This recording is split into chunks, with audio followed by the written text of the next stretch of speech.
Taste the Daily. Nilgiri மாவட்டம் குன்னூர் நகராட்சியில் பல ஆண்டுகளாக கடைகள் நடத்தி வரும் வியாபாரிகளின் வயிற்றில் அடிக்கும் ஸ்டாலின் மாடல் அரசு. ஆட்சி பொறுப்பேற்றவுடன் பல மடங்கு வாடகையை உயர்த்தியதுடன் கடைகளை காலி செய்யவும் வலியுறுத்தும் விடியா திமுக அரசின் பொம்மை முதலமைச்சர் ஸ்டாலினுக்கு அதிமுக பொதுச் செயலாளர் கண்டனம்.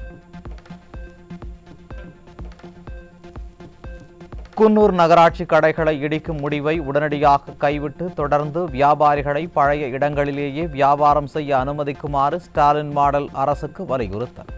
அனுமதி வழங்காவிட்டால் பாதிக்கப்பட்ட குன்னூர் வியாபாரிகள் மற்றும் தொழிலாளர்களை ஒன்று திரட்டி அப்பகுதி மக்களின் ஆதரவுடன் மாபெரும் ஆர்ப்பாட்டம் நடத்தப்படும் என அதிமுக பொதுச் செயலாளர் எச்சரிக்கை.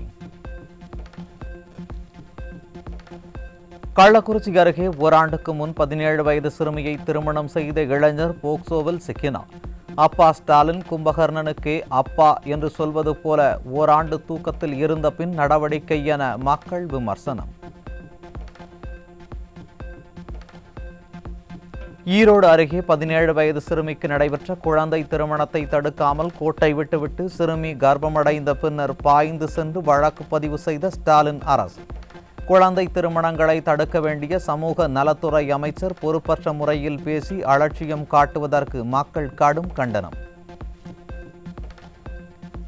அரியலூர் மாவட்டம் ஜெயங்கொண்டம் பகுதியில் 17 வயது சிறுமியை பாலியல் வன்கொடுமை செய்து கர்ப்பமாக்கிய கூலி தொழிலாளி போக்சோவில் சிக்கினார்.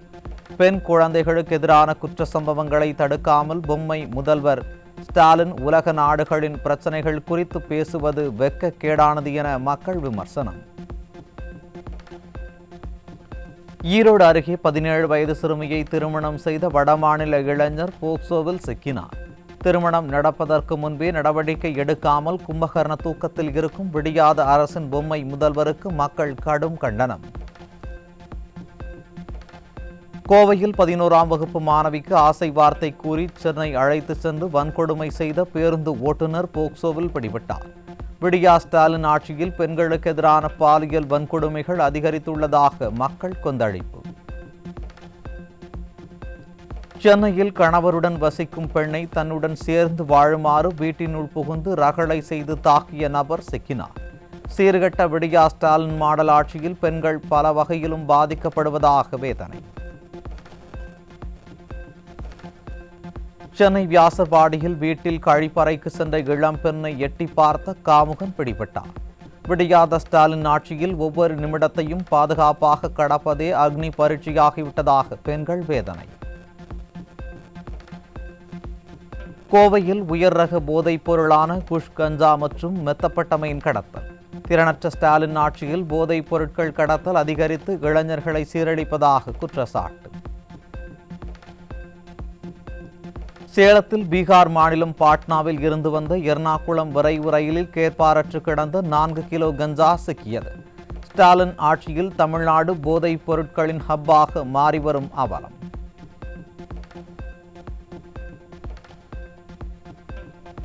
கோவை மாவட்டம் அன்னூர் அருகே கோவில்பாளையம் கருமத்தம்பட்டி பகுதிகளில் இளைஞர்களின் வாழ்வை சீரழிப்பதற்காக கஞ்சா வைத்திருந்த 3 பேர் சிக்கினர்.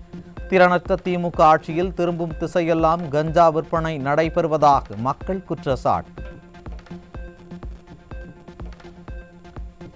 கன்னியாகுமரியில் இளைஞர்கள் வாழ்வை சீரழிக்க விவேக் விரைவு ரயிலில் கொண்டு வரப்பட்ட 8 கிலோ கஞ்சா பிடிபட்டது. ஸ்டாலின் ஆட்சியில் தமிழகத்தில் சட்டம் ஒழுங்கு சரியில்லாததால் கஞ்சா அதிக அளவில் கடத்தப்படும் அவலம். புழல் சிறையில் விசாரணை கைதிகளுக்கு சப்ளை செய்த கஞ்சா பொட்டலம் பறிமுதல். ஸ்டாலினின் கட்டுப்பாட்டில் உள்ள காவல்துறை முறையாக சோதனை மேற்கொள்ளாததாலும் ஊழியர்கள் கையூட்டு பெறுவதாலும் கைதிகளுக்கு போதைப் பொருள் சர்வசாதாரணமாக கிடைப்பதாக மக்கள் குற்றச்சாட்டு. சென்னை அருகே புழல் மத்திய சிறையில் கைதிகளுக்கு வழங்க வைத்திருந்த கஞ்சாவுடன் 5 பேர் சிக்கினர். ஸ்டாலின் ஆட்சியில் காவல்துறையின் அலட்சியத்தால் சிறை வரை கஞ்சா புழக்கம் உள்ளதாக பொதுமக்கள் குற்றச்சாட்டு. ராமநாதபுரம் மாவட்டம் கீழக்கரை அருகே இலங்கைக்கு கடத்தி செல்லப்படவிருந்த 50 கிலோ உயர் ரக கஞ்சா சிக்கியது. பொம்மை முதல்வர் ஆட்சியில் தமிழ்நாடு போதைப் பொருட்களின் மாடல் நாடாக மாறிவிட்டதாக மக்கள் குற்றச்சாட்டு. மதுரை ராமேஸ்வரம் தேசிய நெடுஞ்சாலையில் இளைஞர்களின் வாழ்வை சீரழிக்க கொண்டுவரப்பட்ட 160 கிலோ கஞ்சா சிக்கியது. ஸ்டாலின் மாடல் ஆட்சி போல உளவுத்துறையும் கும்பகர்ண உறக்கத்தில் இருப்பதால் நாளுக்கு நாள் அதிகரிக்கும் கஞ்சா புழக்கம். திண்டுக்கல் ரயில் நிலையத்திற்கு வந்த எக்ஸ்பிரஸ் ரயிலில் இருந்து கஞ்சா குட்கா பறிமுதல். ரயில் மூலம் போதைப் பொருட்கள் கடத்தல் சம்பவம் தொடர்கதையாகி வருவதாக மக்கள் குற்றச்சாட்டு. சென்னை கொளத்தூரில் இளைஞர்களின் வாழ்வை நாசமாக்கும் மெத்தப்பட்டமையின் போதைப் பொருள் வைத்திருந்த 3 இளைஞர்கள் சிக்கினர். பொம்மை முதல்வர் ஸ்டாலின் ஆட்சியில் தலைநகரம் போதைப் பொருட்களின் கூடாரமாக மாறிவிட்ட அவலம். கிருஷ்ணகிரி அருகே நாடக கலைஞர் வெட்டி படுகொலை செய்யப்பட்ட கொடூரம். ஸ்டாலின் மாடல் ஆட்சியில் நாளுக்கு நாள் அதிகரித்து வரும் கொலை சம்பவங்களால் கேள்விக்குறியாகும் சட்டம் ஒழுங்கு. மயிலாடுதுறை மாவட்டம் குத்தாலம் அருகே வீட்டிற்குள் நாய் புகுந்தது தொடர்பாக உறவினர்களிடையே ஏற்பட்ட மோதலில் ஒருவர் படுகொலை. நாய் தொல்லையால் மனிதர்கள் கொல்லப்படும் அளவிற்கு சூழல் மோசமாகியுள்ள நிலையில் ஆட்சியாளர்கள் நாய்களை கட்டுப்படுத்துவதாக நாடகம் மட்டும் நடத்துவதால் மக்கள் கடும் அதிருப்தி. தேனி புதிய பேருந்து நிலையத்தில் மதுபோதையில் ஏற்பட்ட தகராறில் 50 வயது மதிக்கத்தக்க நபர் அரசு பேருந்தில் சிக்கி உயிரிழப்பு. ஸ்டாலினின் திமுக ஆட்சியில் அதிகரித்து வரும் மதுவால் பல்வேறு குடும்பங்கள் சீரழிந்து வரும் அவலம். ராணிப்பேட்டை மாவட்டம் சோளிங்கரில் பாமக நிர்வாகி முன்விரோதம் காரணமாக நாட்டு துப்பாக்கியால் சுட்டுக் கொலை. ஸ்டாலினின் மாடல் ஆட்சியில் காவல்துறை கும்பகர்ண தூக்கத்தில் இருப்பதால் நாட்டு துப்பாக்கி கலாச்சாரம் தலை தூக்கியுள்ளதாக மக்கள் குற்றச்சாட்டு. சென்னை மெரினா கடற்கரை பகுதியில் 50 வயது மதிக்கத்தக்க ஆண் சடலம் வெட்டப்பட்ட நிலையில் இரத்த காயங்களுடன் மீட்பு. திறனற்ற ஸ்டாலின் ஆட்சியில் தொடர்ந்து அதிகரித்து வரும் மர்ம மரணங்களால் பொதுமக்கள் அச்சம். திருப்பூர் மாவட்டம் தாராபுரம் அருகே நோயினால் உடல்நலம் பாதிக்கப்பட்டு படுக்கையில் இருந்த தாயின் கழுத்தை அறுத்து கொலை செய்த மகன் சிக்கினார். ஸ்டாலினின் திமுக ஆட்சியில் காவல்துறை மீது சிறிதும் பயம் இல்லாததால் கொலை சம்பவம் சர்வசாதாரணமாக நடைபெறுவதாக மக்கள் குற்றச்சாட்டு. திருவள்ளூர் மாவட்டம் மப்பேடுவில் பைக் மற்றும் தொழிற்சாலை பேருந்து மோதிய விபத்தால் ஏற்பட்ட தகராறில் பேருந்து ஓட்டுநர் அடித்து கொலை. சம்பவ இடத்திற்கு உரிய நேரத்தில் செல்லாத விடிய அரசின் காவல்துறையின் தோல்வியால் கொலை நடந்திருப்பதாக மக்கள் குற்றச்சாட்டு. திருச்சியில் பெண்ணிடம் செயினை பறித்து கொண்டு தப்பி ஓடிய நபரை மறித்த காவல்துறையினரை அரிவாளை காட்டி மிரட்டி தப்பி ஓடிய அவலம். மதுரை திருச்சி சம்பவங்கள் சட்டம் ஒழுங்கை காப்பாற்றுவதில் ஸ்டாலினின் தோல்வியை பறைசாற்றும் நிலையில் காவலர்களுக்கே பாதுகாப்பு கொடுக்க முடியாத அரசு பொதுமக்களுக்கு எப்படி பாதுகாப்பு கொடுக்கும் என மக்கள் கேள்வி. சென்னை மெரினா, பெசன்ட் நகர் மற்றும் பல்வேறு இடங்களில் சாலையோர வாகன நிறுத்த கட்டணம் 1 மணி நேரத்திற்கு 20 ரூபாய் என நிர்ணயிக்கப்பட்டுள்ளதால் பாதிக்கப்படும் நடுத்தர மக்கள். சொத்து வரி, குடிநீர் வரி, வாகன நிறுத்த கட்டணம் என பல வகையான வரிகளை போட்டு நடுத்தர மக்களை அழிக்கும் அரசாக திராவிட மாடல் அரசு உள்ளதாக குற்றச்சாட்டு.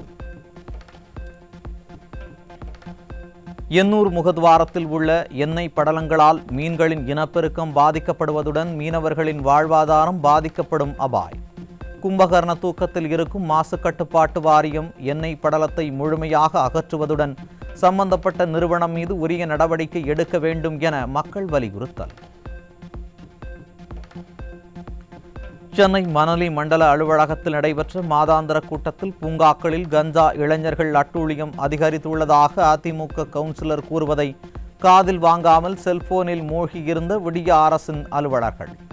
மக்களின் புகார்கள், எதிர்க்கட்சிகளின் புகார்கள் என யாரின் புகார்களுக்கும் செவி சாய்க்காமல் தமிழ்நாட்டை படுபாதாளத்தில் தள்ளும் விடிய அதிமுக அரசுக்கு மக்கள் கடும் கண்டனம். மீன்பிடி தடைக்காலம் முடிவடைந்ததை அடுத்து சென்னை காசிமேட்டில் நள்ளிரவு மீன்பிடிக்க கடலுக்கு சென்ற விசைப்படகு மீனவர்கள். மீன்பிடி தடைக்காலத்தின் போது வழங்கப்படும் நிவாரணத்தை 10,000 ரூபாயாக உயர்த்தி வழங்க விடிய அரசுக்கு மீனவர்கள் கோரிக்கை. சென்னை கூவம் ஆற்றின் முகத்வாரத்தில் சேர்ந்துள்ள அதிக அளவிலான பிளாஸ்டிக் கழிவுகளால் சுற்றுச்சூழலுக்கு பாதிப்பு. விடியா ஸ்டாலின் அரசு பல கோடி ரூபாய் ஒதுக்கீடு செய்தும் முறையாக செலவு செய்யவில்லை என மக்கள் குற்றச்சாட்டு. தேனி மாவட்டம் வைகை அணையில் இருந்து நீர் திறக்கப்பட்டதை அடுத்து கரையோர மக்களுக்கு வெள்ள அபாய எச்சரிக்கை. 45 நாட்களுக்கு தொடர்ச்சியாகவும் அடுத்த 75 நாட்களுக்கு முறை வைத்தும் மொத்தம் 120 நாட்களுக்கு தண்ணீர் விடப்படும் என அறிவிப்பு. கடலூர் மாவட்டம் சிதம்பரம் அருகே நாட்டு வெடி தயாரிப்பு கூடத்தில் ஏற்பட்ட வெடி விபத்தில் பெண் உடல் சிதறி பலி. ஸ்டாலின் ஆட்சியில் பாதுகாப்பின்றி செயல்படும் வெடி தயாரிப்பு கூட்டத்தில் நடவடிக்கை எடுக்காமல் அலட்சியமாக உள்ளதால் அப்பாவி மக்கள் பலியாவதாக பொதுமக்கள் குற்றச்சாட்டு. நீலகிரி, கோவை, திருப்பூர், திண்டுக்கல், தேனி, தென்காசி மாவட்டங்களில் நாளை கனமழைக்கு வாய்ப்பு. ஜூன் 17ஆம் தேதி நீலகிரி, கோவை மாவட்டங்களில் கனமழைக்கு வாய்ப்பு என சென்னை வானிலை ஆய்வு மையம் தகவல். கிருஷ்ணகிரி மாவட்டம் ஒசூரில் காற்றில் சரிந்து விழுந்த டிராபிக் சிக்னல் கம்பம். மாநகராட்சி மற்றும் போக்குவரத்து போலீசாரின் அலட்சியத்தால் அச்சத்துடனேயே செல்லும் வாகன ஓட்டிகள். தேனி மாவட்டம் அன்னஞ்சியில் பழமை வாய்ந்த காளியம்மன் கோவிலை அபகரிக்க முயலும் நோக்கில் திமுக அமைச்சரின் உதவியாளர் கோவிலுக்கு பூட்டு போட்டு முடக்கி வைத்துள்ளதாக குற்றச்சாட்டு. தேனி மாவட்டத்திற்கு வருகை தரும் உதயநிதி ஸ்டாலினுக்கு எதிராக கருப்பு கொடி காட்டி போராட்டம் நடத்துவோம் என அப்பகுதி மக்கள் எச்சரிக்கை. தேனியில் பொதுமக்களின் கோரிக்கையை கண்டுகொள்ளாத மாவட்ட நிர்வாகம் உதயநிதி வருகைக்காக அவசர கதியில் போடப்படும் தார் சாலைகள். மக்கள் விரோத ஸ்டாலினின் ஆட்சியில் அவசர கதியில் போடப்படும் தார் சாலை எப்படி தரமானதாக இருக்கும் என மக்கள் கேள்வி. கடந்த சில மாதங்களாக ஹெப்படைட்டிஸ் பி தடுப்பூசி பற்றாக்குறையால் அவதிப்பட்டு வரும் பல தனியார் மருத்துவமனைகள். அரசு துறையில் மருந்து கையிருப்பில் உள்ள நிலையில் பொதுமக்கள் முதன்மை சுகாதார நிலையங்களை நாடுமாறு அறிவுறுத்தப்பட்டுள்ளதால் மக்கள் அவதி. 2 ஆண்டுகளுக்கு முன்பு தமிழ்நாடு அரசு பணியாளர் தேர்வு முறையில் மாற்றத்தை ஏற்படுத்திய உச்சநீதிமன்ற தீர்ப்பு குறித்து ஆய்வு செய்ய கும்பகர்ண தூக்கத்தில் இருந்து விழித்து குழு அமைத்து விளம்பரம் தேடும் ஸ்டாலின் அரசு. ஏற்கனவே அமைக்கப்பட்ட பல குழுக்களின் லட்சணம் பட்டவர்த்தனமாக தெரியும் நிலையில் ஸ்டாலின் அரசின் இந்த குழு அமைப்பு ஏமாற்று நாடகத்தின் மீது அரசு பணி தேர்வர்கள் நம்பிக்கை இழப்பு. திமுகவின் நீட் ரத்து வாக்குறுதியை நம்பி தமிழக மாணவர்கள் ஏமாற்றப்பட்டு நீட் தேர்வு எழுதுவோர் எண்ணிக்கை 2.34% குறைவு. திமுகவின் பொய்யான வாக்குறுதிகளின் விளைவால் மாணவர்களின் மருத்துவ கனவு பறிபோன அவலம். அகில இந்திய அளவில் நடைபெற்ற நீட் தேர்வில் டெல்லி முதலிடம், ராஜஸ்தான், மகாராஷ்டிரா மாநிலங்கள் 2 மற்றும் 3ஆம் இடத்தை பிடித்த நிலையில் நீட் ஒழிப்பு என்ற ஸ்டாலினின் பொய் வாக்குறுதியால் தமிழ்நாடு 6ஆம் இடத்திற்கு சென்ற அவலம். மாநில உரிமை என நாடகம் போடும் ஸ்டாலினின் மன்னிக்க முடியாத பொய் வாக்குறுதியால் அதிமுக ஆட்சியில் கொண்டுவரப்பட்ட 11 மருத்துவக் கல்லூரிகளின் இடங்களும் அண்டை மாநில மாணவர்களுக்கு செல்வது புள்ளி விவரங்கள் மூலம் அம்பலம். நீட் தேர்வில் 680 மதிப்பெண் பெற்று 40வது ரேங்க் எடுத்த மாணவி டாப் 100 இடங்களுக்கான பட்டியலில் இல்லை. 99% வழங்க வேண்டிய நிலையில் 88% மட்டுமே வழங்கியதால் நீட் தேர்வு முடிவில் நடந்த குளறுபடி தொடர்பாக தேசிய தேர்வு முகமைக்கு மின்னஞ்சல் மூலமாக மாணவி புகார். சிபிஎஸ்இ பள்ளியில் படித்து நீட் தேர்வில் 608 மதிப்பெண்கள் பெற்ற திமுக மாவட்ட செயலாளரின் மகன். நீட் தேர்வை ஒழிப்பேன் என்று ஏழை மாணவர்களை ஏமாற்றி அவர்களின் மருத்துவ கனவையும் சிதைத்துவிட்டு தங்களது பிள்ளைகளை மட்டும் மருத்துவராக்கி அழகு பார்க்கும் திமுகவினரின் உண்மை முகம் அம்பலம். சமூக வலைதளங்களில் 100% எழுத்தறிவு, இந்தியாவிலேயே நம்பர் 1 என கொக்கரிக்கும் ஸ்டாலின் ஆட்சியில் ஆயிரக்கணக்கான மாணவர்கள் பள்ளி படிப்பை இடையில் நிறுத்தும் அவலம். இடைநிற்றல் எண்ணிக்கையை மறைத்து விளம்பரங்களில் உண்மையை மறைக்க முடியாது என்பதை உணர்ந்து பொய் பிரச்சாரத்தை நிறுத்துங்கள் முதல்வரே என கல்வியாளர்கள் ஆவேசம். விருதுநகர் மாவட்டத்தில் மட்டும் 1495 மாணவர்கள் பள்ளி படிப்பை பாதியில் நிறுத்தியுள்ளதாக அதிர்ச்சி தகவல். இல்லம் தேடி கல்வி, தமிழ் புதல்வன் என கலர் கலராக விளம்பர திட்டங்கள் அறிவிக்கப்பட்டாலும் ஆயிரக்கணக்கான மாணவர்கள் கல்வியை தொடர முடியாமல் போவது பள்ளி கல்வி நிர்வாகத்தில் ஸ்டாலின் அரசு தோல்வியடைந்துவிட்டது நிரூபணம். தென்னிந்தியாவில் கர்நாடக தேவராயன துர்கா மலை மற்றும் தமிழ்நாட்டின் விழுப்புரம் மாவட்டங்களில் புதிய குதிக்கும் சிலந்தி இனம் கண்டுபிடிப்பு. புதிய சிலந்தி இனத்துக்கு ஸ்பார்டேயஸ் கரிகிரி என பெயரிடப்பட்டுள்ளது.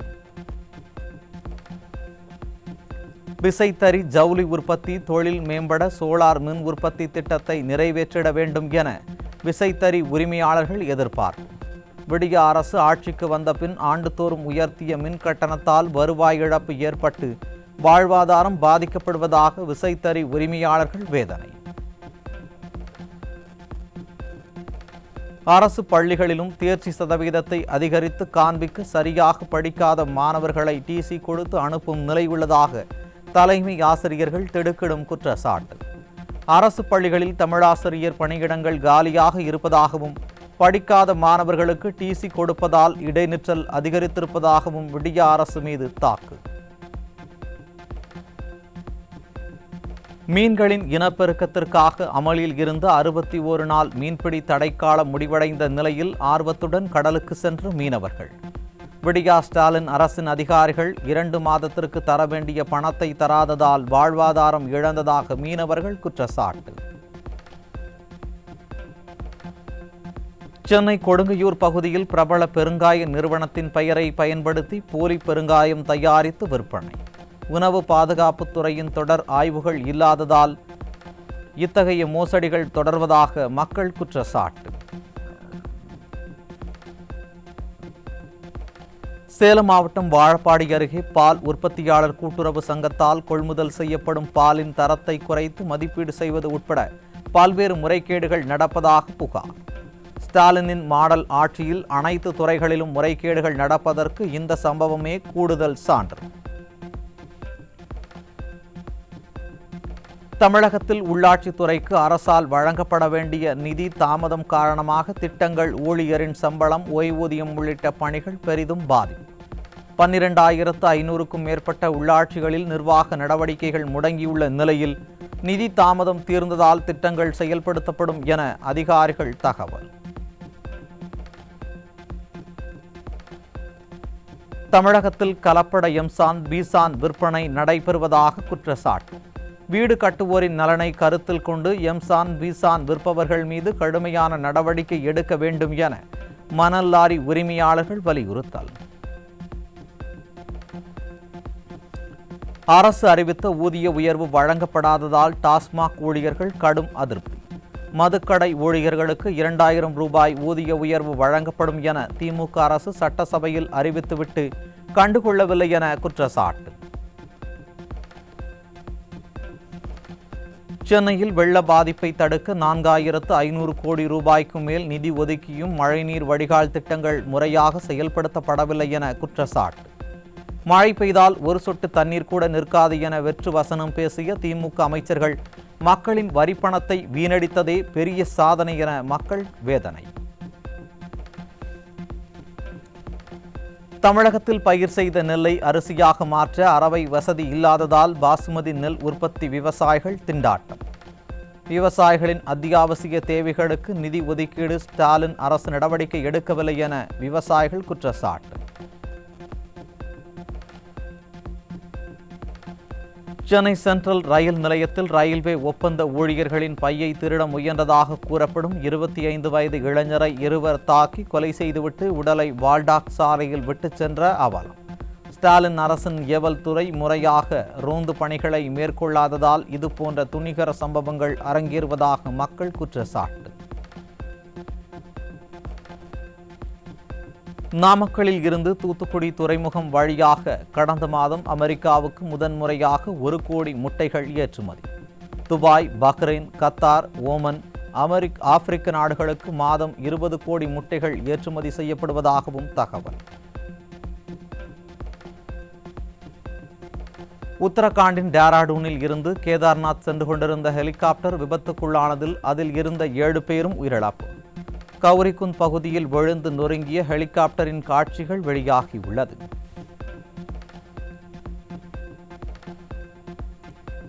இத்தாலியின் வெனிஸில் உள்ள தீவில் சுமார் 100 கோடி ரூபாய் செலவில் நடைபெறவுள்ள அமேசான் நிறுவனர் ஜெப் பெசோஸ் லாரன் திருமணத்திற்கு வெனிஸ் மக்கள் கடும் எதிர்ப்பு. கோடீஸ்வரர்களின் திருமணத்தால் விலைவாசி உயர்வதாகவும் வெனிஸ் விற்பனைக்கு அல்ல எனவும் எதிர்ப்பு முழக்கம். மகாராஷ்டிர மாநிலம் புனேவில் ஆற்றின் நடுவே கட்டப்பட்ட பாலம் இடிந்து விழுந்து விபத்துக்குள்ளானதில் 6 பேர் உயிரிழந்த பரிதாபம். 20க்கும் மேற்பட்ட சுற்றுலா பயணிகள் ஆற்றில் அடித்து செல்லப்பட்டிருக்கலாம் என கூறப்படுவதால் தேடும் பணி தீவிரம்.